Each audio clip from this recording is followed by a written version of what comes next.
Sa ngalan ng Ama at ng Anak at ng Espiritu Santo, Amen. ang pagpapala ng ating Panginoong Hesukristo, ang pag-ibig ng Diyos Ama, at ang pakikipagkaisa ng Espiritu Santo, naway sumainyong lahat. At sumayo rin. Tayo po ngayon ay nasa ikalawang linggo ng panahon ng Adbyento. Maririnig natin sa tinig ni Juan Bautista sa Ebanghelyo, pagsisihan ninyo at talikdan ang inyong mga kasalanan sapagkat malapit nang maghari ang Diyos. Upang tayo ay maging marapat gumanap sa banal na pagdiriwang, aminin natin at pagsisihan ang ating mga kasalanan. Inaamin ko sa makapangyarihang Diyos at sa inyo mga kapatid, na luba akong nagkasala sa isip, sa salita at sa gawa, at sa aking pagkukulang. Kaya isinasamo ko sa mahal na Birheng Maria, sa lahat ng mga anghel at mga banal, at sa inyo mga kapatid, na ako'y panalangin sa Panginoong ating Diyos. Kawaan tayo ng makapangyarihang Diyos, patawarin tayo sa ating mga kasalanan, at patnubayan tayo sa buhay na walang hanggan. Amen.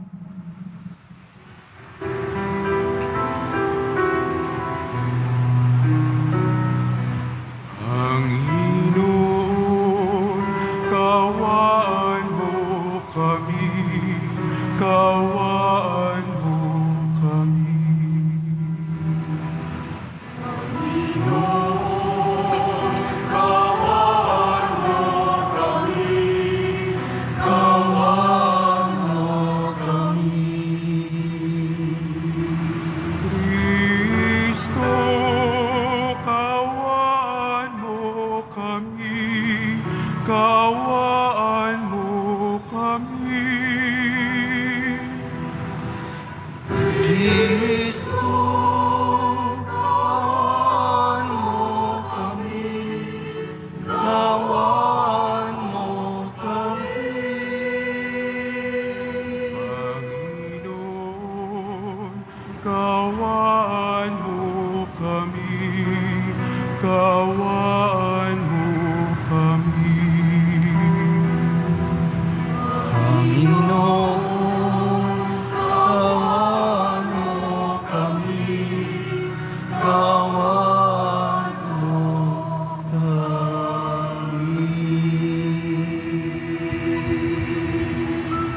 Manalangin tayo.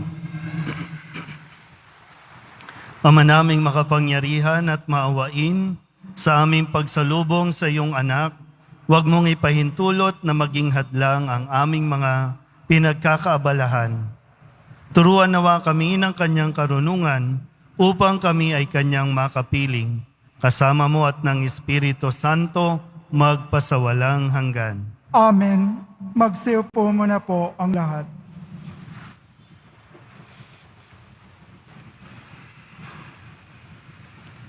Pagbasa mula sa aklat ni Propeta Isaías.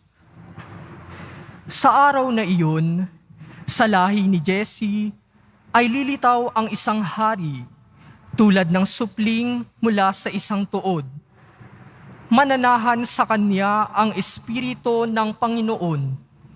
Bibigyan siya ng katalinuhan at pagkaunawa, ng kaalaman at kapangyarihan, ng karunungan at takot sa Panginoon.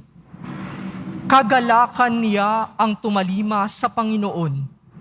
Hindi siya hahatol ayon sa nakikita o batay sa narinig sa iba. Bibigyan niya ng katarungan ang mga dukha. Ipagtatanggol ang karapatan ng mga kawawa. Ang salita niya'y parang tungkod na ipapalo sa malulupit. Ang hatol niya'y kamatayan sa masasama. Katarungan at katapatan ang paiiralin niya sa kanyang pamamahala. Maninirahan ang asong gubat sa piling ng kordero. Matutulog ang leopardo sa tabi ng batang kambing. Magsasama ang guya at ang batang leon. at ang mag-aalaga sa kanila'y batang paslit. Ang baka at ang oso'y magkasamang manginginain. Ang mga anak nila'y magkatabing matutulog. Kakain ng damo ang leon na animoy toro. Maglalaro ang batang pasusuhin sa tabi ng lungga ng ahas. Hindi maaano ang bata kahit laruin ang ulupong. Walang mananakit o mamiminsala sa nasasaklaw ng banal na bundok. Sapagkat kung paanong puno ng tubig ang karagatan, laganap sa buong lupain ang pagkilala sa Panginoon. Sa araw na iyon, isisilang ang hari mula sa lahi ni Jesse, ang magiging palatandaan para sa mga bansa. Ang mga bayay tutungo sa banal na lungsod upang parangalan siya at magiging maningning ang kanyang luklukan. Ang salita ng Diyos. Salamat sa Diyos. Mabubuhay siyang marangal at sasagana kailanman. Mabubuhay siyang marangal at sasagana kailanman. Turuan mo yaong haring humatol ng katuwiran. Sa taglay mong katarungan, O Diyos, siya'y bahaginan, upang siya'y maging tapat mamahala sa iyong bayan, at pati sa mahihirap, maging tapat siyang tunay. Mabubuhay siyang marangal at sasagana kailanman. Yaong buhay na matuwid sa kanyang kapanahunan, madama ng bansa niya at umunlad habang buhay. Yaong kanyang kaharian ay palawak ng palawak. Mula sa ilog Euphrates, sa daigdig ay kakalat. Mabubuhay siyang marangal at sasagana kailanman. Kanya namang ililigtas ang sinumang tumatawag, lalo yaong nalimot ng mga taong mahihirap. Sa ganitong mga tao, siya'y lubhang nahahabag. Sa kanila tumutulong upang sila ay maligtas. Mabubuhay siyang marangal at sasagana kailanman. Nawa yaong kanyang ngalan ay huwag nang malimutan. Manatiling laging bantog na katulad nitong araw. Nawa siya ay purihin ng lahat ng mga bansa, at sa Diyos silang lahat dumalangin. Hari nawa, pagpalain kaming lahat, tulad niyang pinagpala. Mabubuhay siyang marangal at sasagana kailanman.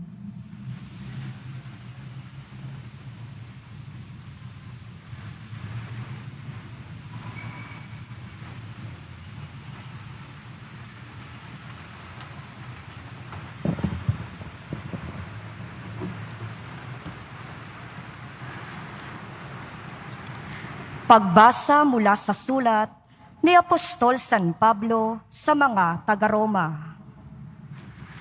Mga kapatid, anumang nasa kasulatan noon, panguna, ay nasulat sa ikatututo natin, sapagkat lumalakas ang ating loob at nagkakaroon ng pag-asa kapag binabasa natin ang mga aral na matatagpuan dito.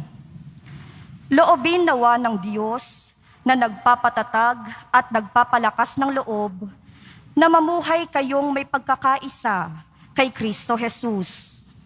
Sa gayon, sama-sama kayong magpuri sa Diyos at Ama ng ating Panginoong Hesukristo. Kung paanong kayo'y malugod na tinanggap ni Kristo, gayon din ang gawin ninyo sa isa't isa, upang maparangalan ninyo ang Diyos. Sinasabi ko sa inyo, si Kristo'y naging lingkod ng mga Hudyo upang ipakilala na tapat ang Diyos at tinutupad ang mga pangako niya sa mga patriarka. At ang mga hentil na may magpuri sa Diyos dahil sa kanyang habag.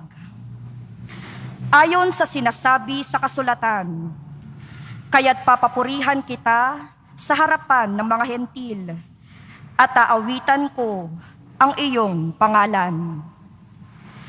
Ang salita ng Diyos. Salamat sa Diyos. Tumayo na po ang lahat.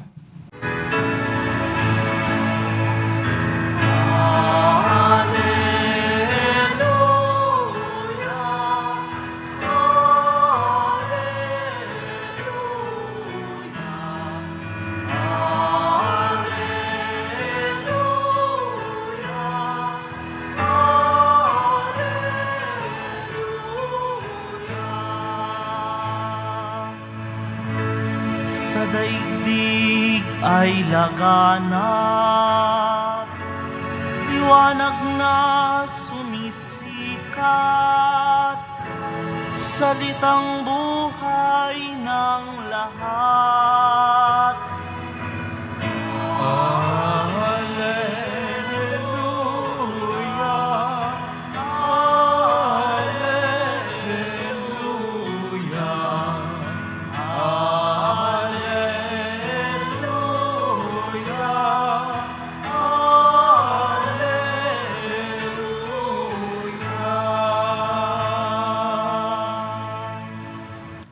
Sumainyo ang Panginoon. At sumayo rin. Ang mabuting balita ng Panginoon ayon kay San Mateo. Papuri sa iyo, Panginoon. Noong panahong iyon, si Juan Bautista ay dumating sa ilang ng Judea at nagsimulang mangaral. Sinabi niya, "Pagsisihan ninyo at talikdan ang inyong mga kasalanan, sapagkat malapit nang maghari ang Diyos." Si Juan ang tinutukoy ni Propeta Isaías nang sabihin nito, "Ito ang sabi ng isang sumisigaw sa ilang, ihanda ninyo ang daraanan ng Panginoon, tuwirin ninyo ang kanyang mga landas." Hinabing balahibo ng kamelyo ang damit ni Juan, at balat ang kanyang pamikis. Ang kanya namang pagkain, balang at pulot-pukyutan. At pumunta sa kanya ang mga taga-Jerusalem, taga-Judea, at mga naninirahan sa magkabilang panig ng Jordan.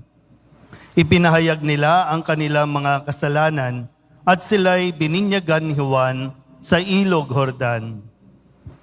Ngunit nang makita niyang marami sa mga Pariseo at mga Saduceo ang lumalapit upang pabinyag, sinabi niya sa kanila, "Kayong lahi ng mga ulupong, sino ang nagbabala sa inyo upang tumakas sa parusang darating?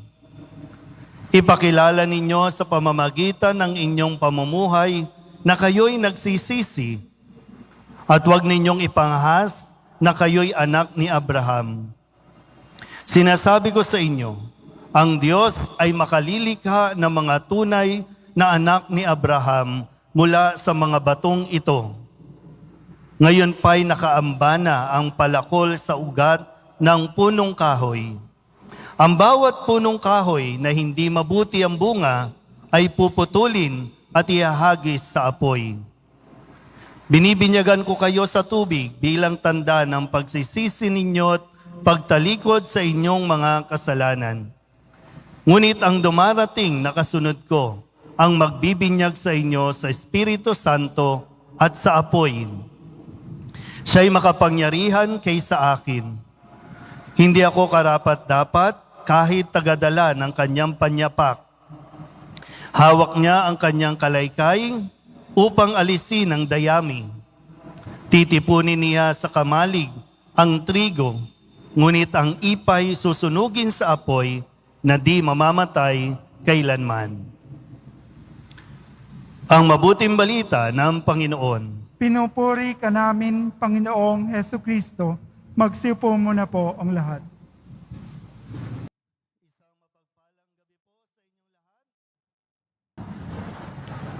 Parang may sound effect tayo, no? May pagsabog na nangyayari. No?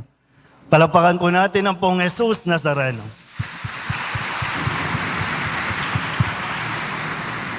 At tayo po ay nasa ikalawang linggo na ng panahon ng Adbyento at nasindihan na po ang ikalawang kandila na sumisimbolo o nagpapaalala sa atin ng kapayapaan. Kung last Sunday, ang kandila ng pag-asa, sabihin nyo nga po, pag-asa.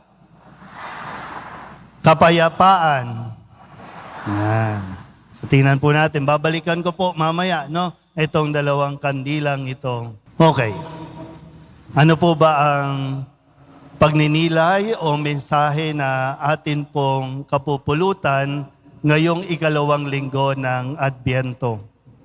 Ipinakikilala po sa atin si San Juan Bautista, kung saan siya ang patron ng simbahang ito, si San Juan Bautista, na nagsasabi at sumisigaw, no, mas malakas pa sa tunog ng mga pagsabog sa labas, no?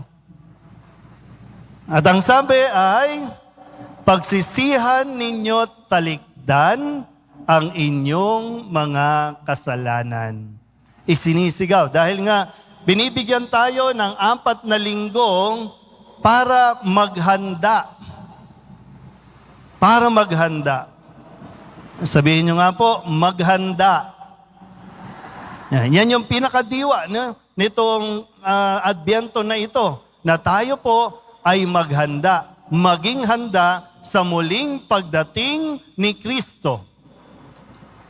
Kung babalikan po natin last week, no, ang sabi sa unang mensahe, sabi noon, maging handa kayong lagi.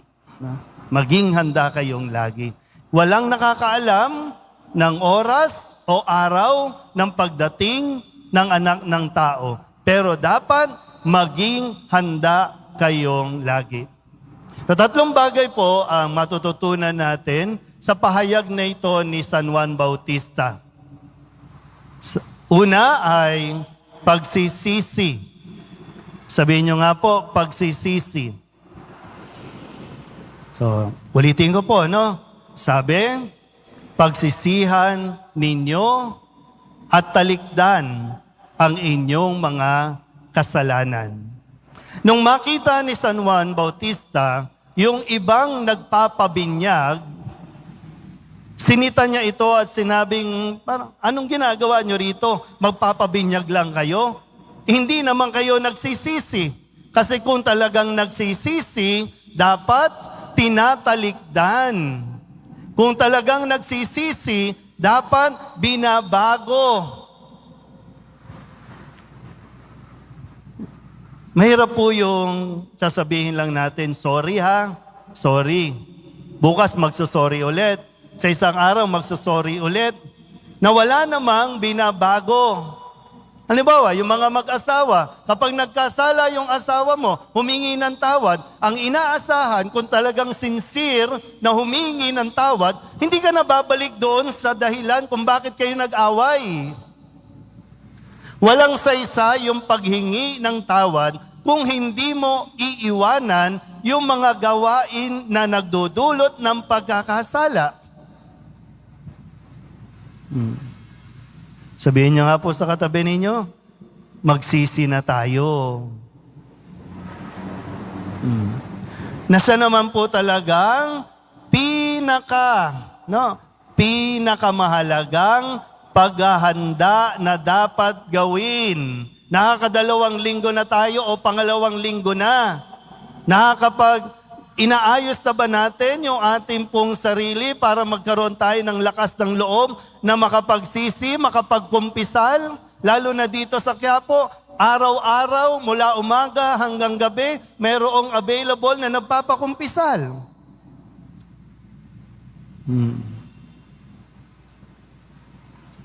Ikalawa na matututunan natin sa linggong ito, ang sabi po doon, ang suot ni San Juan Bautista ay balat.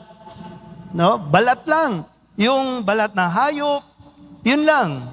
Hindi magarbo, hindi mamahalin, walang mga diamante. So yung isang bagay na, o ikalawang bagay na matututunan natin yung kasimplihan. Maging simple ka lang. Isihan mo lang ang mga bagay-bagay. Pangatlo, yung tinatawag natin na urgency. Urgent na to. Sabi ni Kristo nung nakalipas na linggo, di ba? Umaalala nyo? Isa sa inyo kukunin. Isa sa inyo iiwan. So merong urgency din na kailan mo pa aayusin, kailan mo pa sisimulan ang paghahanda. Balikan natin to. Anong sinisimbolo ng ikalawang kandila? Kapayapaan. Peace. Kung gusto mong magkaroon ng kapayapaan, makipag-reconcile ka. Kung gusto mong magkaroon ng kapayapaan, pagsisihan at baguhin ang mga bagay na nagdudulot ng pagkakasala. Ano ulit ang ikalawang kandila? Kapayapaan. Kung gusto mong mas magkaroon ng yung tinatawag nating peace of mind, simplihan mo lang ang buhay katulad ni San Juan Bautista. Huwag kang masyadong mag-isip ng kung anong mga kagarbuhan, anong ihahanda mo pagdating ng Pasko, saan ka na naman mangungutang para lang masabi na mayroon kayong handa. Kaya tuloy ngayon, gulong-gulo na ang isip mo, wala pa yung Kapaskuhan, wala ka ng kapanatagan. Ngayon pa lang, natatakot ka na, nangangamba ka na. Sabihin nyo nga sa katabi ninyo, simplihan mo lang. Hindi mo naman kinakailangan bumili ng bagong damit para lang makiuso, makisabay ka, makikipagsiksikan ka pa dyan. No. Sa amin ngayon, malapit po kami sa Divisoria. No? Maraming tao, makikipagsiksikan para lang makabili. Kailangan mo ba talagang bumili ng bago? Simplihan mo lang. Kung gusto mo talagang magkaroon ng kapayapaan, simulan mo na. Urgent yan. Dahil di natin alam, sabi ko nga kanina, no? Yung isa sa inyo, kukunin. Yung isa sa inyo, maiiwan. Mahirap magsisi sa huli. Kailan mo pa kakausapin? Kailan ka pa magsosorry? Kailan mo pa ibibigay yung dapat na ibigay sa tao? Nawa po, sa tulong ng mahal na Birhen, ng Birhen ng Solidad, ay talagang makapaghanda po tayo ng naaayon at nararapat sa pagdating o maging sa pagdiriwang ng pagdating ni Jesus. Amen? Ipahayag natin ang ating pananampalataya. Sumasampalataya ako Sa Diyos amang makapangyarihan sa lahat, na may gawa ng langit at lupa, sumasampalataya ako kay Jesucristo, isang anak ng Diyos, Panginoon nating lahat. Nagkatawang tao siya, lalang na Espiritu Santo, ipinanganak ni Santa Mariang Birhen, pinagpakasakit ni Poncio Pilato, ipinako sa krus, namatay inilibing, nanawag sa kinaroroonan ng mga yumao, na may 3 araw na buhay na maguli, umakyat sa langit, naluluklok sa kanan ng Diyos amang makapangyarihan sa lahat. Doon magmumulang paririto at hukom sa nabubuhay at nangamatay na tao. Sumasampalataya naman ako sa Diyos Espiritu Santo, sa banal na simbahang katolika, sa kasamahan ng mga banal, sa kapatawaran ng mga kasalanan, sa pagkabuhay na muli ng nangamatay na tao, at sa buhay na walang hanggan. Amen. Ating idulog ngayon ang ating mga panalangin at sa bawat panalangin ang ating itutugon. Ama, turuan mo ang aming pusong magbalik loob sa iyo. Ama, turuan mo ang aming pusong magbalik loob sa iyo. mga obispo, pari, diakono at mga laiko sa pagdating ng iyong anak sa diwa ng pagbabalik loob at pag-ibig upang lalong maging bukas kami sa pakikinig at pakikipagdialogo. Manalangin tayo. Ama, turuan mo ang aming pusong magbalik loob sa iyo. Para sa lahat ng lingkod bayan, bigyan mo sila ng pusong bukas sa pagbabalik loob.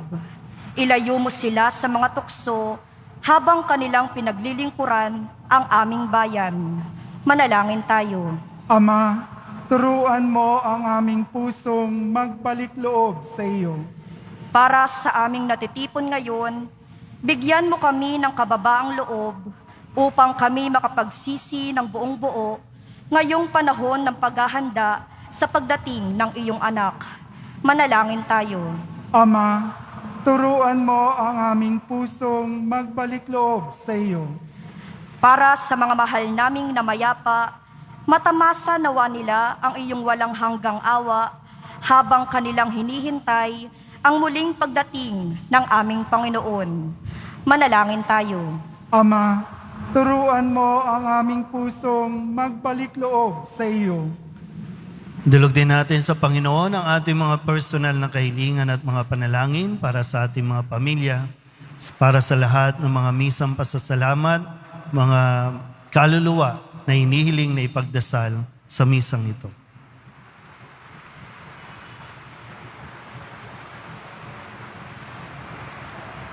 Ang lahat ng ito inihiling namin sa ngalan ni Kristo, ang aming Panginoon. Amen. Magsiupo muna po ang lahat.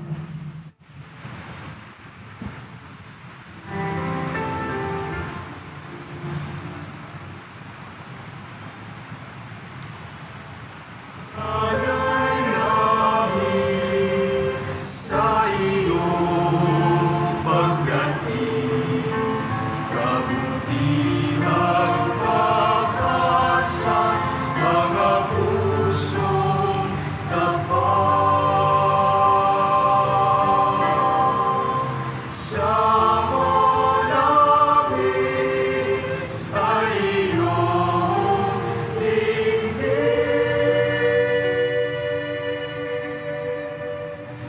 Galak at kapayapaan, nawa ay ditong alak at tinapay, mga bungang alak.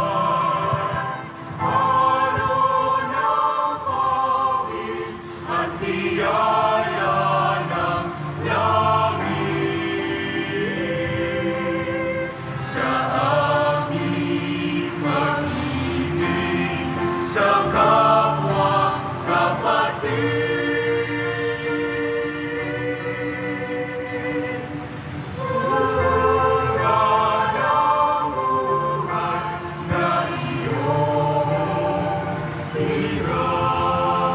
Magsitayo na po ang lahat. Manalangin kayo mga kapatid upang paghahain natin ay kalugdan ng Diyos amang makapangyarihan. Tanggapin nawa ng Panginoon itong paghahain sa iyong mga kamay, sa kapurihan niya at karangalan, sa ating kapakinabangan at sa buong sambayanan niyang banal. Ama naming lumikha, kalugdan mo ang aming mga panalangin at alay sa anumang kakulangan ng aming abang nakayanan.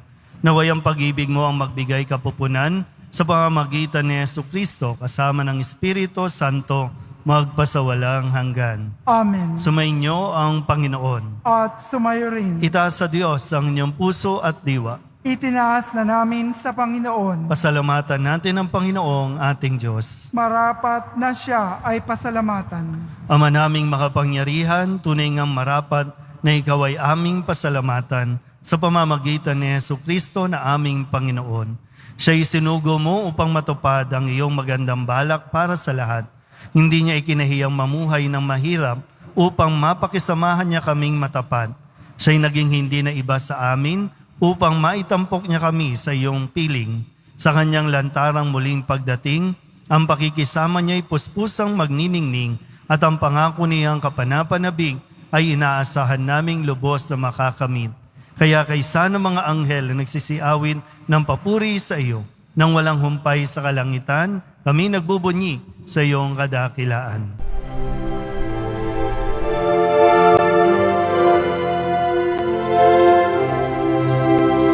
Santo, Santo, Santo, Panginoong Diyos makapangyarihan, napupuno ang langit at lupa ng kalwalhatian mo.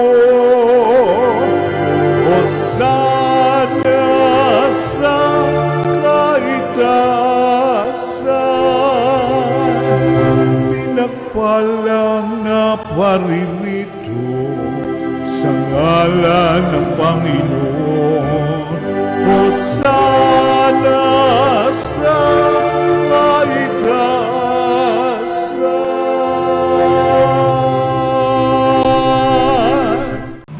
Ama naming banal, ikaw ang bukal ng tanang kabanalan. Kaya't sa pamamagitan ng iyong Espiritu, gawin mong banal ang kaloob na ito upang para sa aming maging katawan at dugo ng aming Panginoong Heso Kristo.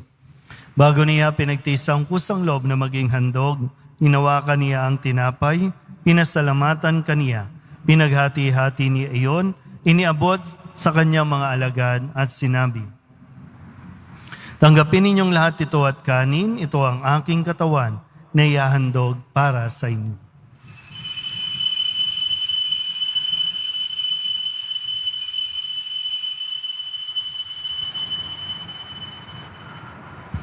Gayun din naman nang matapos ang hapunan, hinawakan niya ang kalis, muli kaniyang pinasalamatan. Iniabot niya ang kalis sa kanyang mga alagad at sinabi, "Tanggapin ninyong lahat ito at inumin. Ito ang kalis ng aking dugo, ng bago at walang hanggang tipan. Ang aking dugo na ibubuhos para sa inyo at para sa lahat, sa pagpapatawad ng mga kasalanan. Gawin ninyo ito sa pag-alaala sa akin."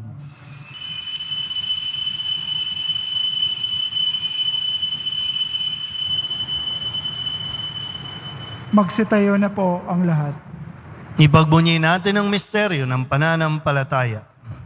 Si Kristo ay namatay, si Kristo ay nabuhay, si Kristo ay babalik sa wakas ng panahon. Ama, ginagawa namin ngayon ang pag-alaala sa pagkamatay at muling pagkabuhay ng iyong anak. Kaya tiniaalay namin sa iyo ang tinapay na nagbibigay buhay at ang kalis na nagkakaloob ng kaligtasan. Kami napapasalamat dahil kami iyong minarapat na tumayo sa harap mo para maglingkod sa iyo. Isinasamo namin kami magsasalo-salo sa katawan at dugo ni Kristo ay mabuklod sa pagkakaisa sa pamamagitan ng Espiritu Santo. Alalahanin mo rin ang mga kapatid naming nahimlay nang may pag-asang sila'y muling mabubuhay, gayon din ang lahat ng mga pumanaw.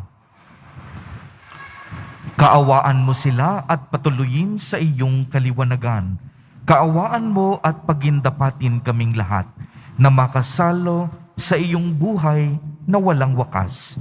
Kaisa ng mahal na Birheng Maria na ina ng Diyos, ng kabiyak ng puso niyang si San Jose, kaisa ng mga apostol ni San Juan Bautista at ng lahat ng mga banal na namuhay dito sa daigdig ng kalugod-lugod sa iyo, maipagdiwang nawa namin ang pagpupuri sa ikararangal mo sa pamamagitan ng iyong anak na aming Panginoong Heso Kristo.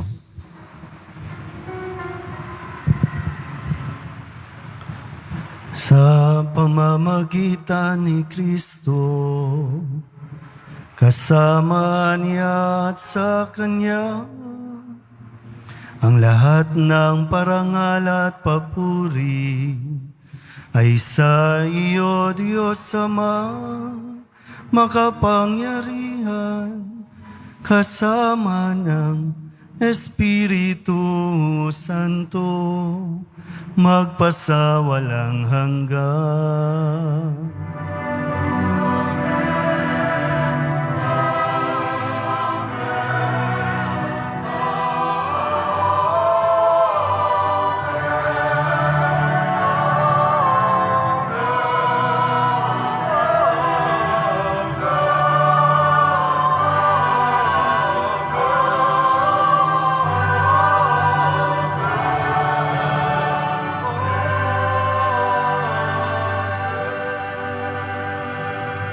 Sa tagubili ng mga nakagagaling na utos at sa turo ni Jesus sa Panginoon natin at Diyos, ipahayag natin ang lakas loob.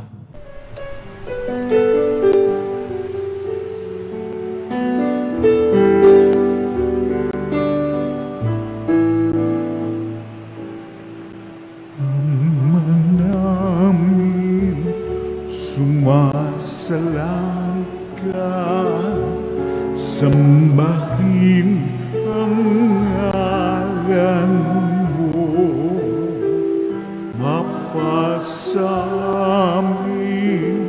ang kaharian mo, sundin ang loob mo dito sa lupa para nang sa langit. Bigyan mo po kami ngayon ng aming kakanin sa araw-araw at patawarin mo kami sa aming mga sala para ng pagpapatawan namin sa nagkakasala sa amin, at huwag mo kaming ibang dulot sa tukso, at yadya mo kami sa lahat ng masama. Hinihiling namin kami iadya sa lahat ng masama, pagkalooban ng kapayapaan araw-araw, iligtas sa kasalanan at ilayo sa lahat ng kapahamakan, samantalang aming pinananabikan ang dakilang araw ng pagpapahayag ng tagapagligtas naming si Hesu Kristo. Sapagkat iyong kaharian at ang kapangyarihan at ang kapurihan magpakailanman. Amen. Panginoong Hesu Kristo, sinabi mo sa iyong mga apostol, kapayapaan ang iniiwan ko sa inyo, ang aking kapayapaan ang binibigay ko sa inyo. Tungayan mo ang aming pananampalataya at huwag ang aming mga pagkakasala. Pagkalooban mo kami ng kapayapaan at pagkakaisa ayon sa iyong kalooban, kasama ng Espiritu Santo, magpasawalang hanggan. Amen. Ang kapayapaan ng Panginoon ay laging sumainyo. At sumayo rin. Magbigayan po tayo ng kapayapaan sa isa't isa.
Ito ang kordero ng Diyos. Ito ang nag-aalis ng kasalanan ng sanlibutan.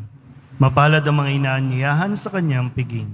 Panginoon, hindi ako karapat-dapat na magpatuloy sa iyo. Ngunit sa isang salita mo lamang ay gagaling na ako. Katawan ni Kristo, Amen.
manalangin tayo.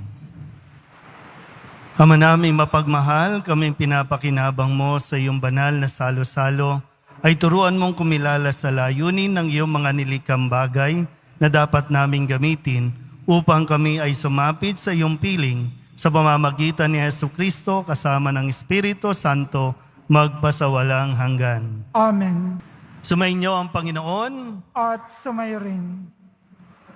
Mahal na po ang Jesus Nazareno, inihayag mo sa pamamagitan ng krus ang walang maliw na pag-ibig ng Diyos sa sangkatauhan.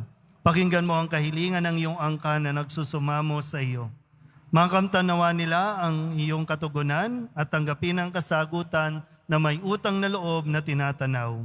Basbasan din po ninyo mga dala-dala nilang mga imahin at dasalan at sa pamamagitan ng bendisyon na ito naway maalala nila ang mga pangako nila noon sa binyag, na ikaw ang kanilang ibigin at paglilingkuran bilang Panginoon magpasawalang hanggan. Amen. At pagpalain kayo ng makapangyarihang Diyos, Ama at Anak at Espiritu Santo. Amen. Umayo kayong taglayang kapayapaan ng poong Jesus Nazareno.